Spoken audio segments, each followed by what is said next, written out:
आम्मामा एउटा म्याचमा 3टा सुपर ओभर। ओहो, अहिलेसम्म नभएको कुरा हो कि यो, हिस्ट्री नै हो। T20मा एउटा म्याचमा 3टा सुपर ओभर त अहिलेसम्म भएको थिएन। हिजो नेपाल र नेदरल्यान्डको म्याच रहेछ, मैले त हेर्दा पनि हेरेको थिएन, तर म एकदम नेपालको क्रिकेटलाई फलो गर्ने मान्छे चाहिँ हो, तर मैले हिजो हेरिनँ। तर यस्तो एक्साइटिङ म्याच भएको रहेछ।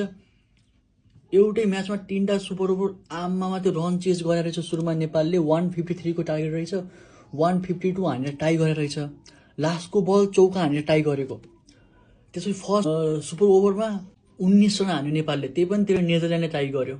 अर्को सुपर ओभरमा नेदरल्यान्डले 17 रन हान्यो, नेपालले टाई गर्यो। लास्ट सुपर ओभरमा चाहिँ नेपालले 1 पनि रन नहाने रहेछ, अनि लास्टमा नेदरल्यान्डले चाहिँ जिते रहेछ त्यो म्याच। आमा यतिको लेभलको एक्साइटमेन्ट, जितेको भए के हुन्थ्यो, सुनमा सुगन्ध हुन्थ्यो नि त।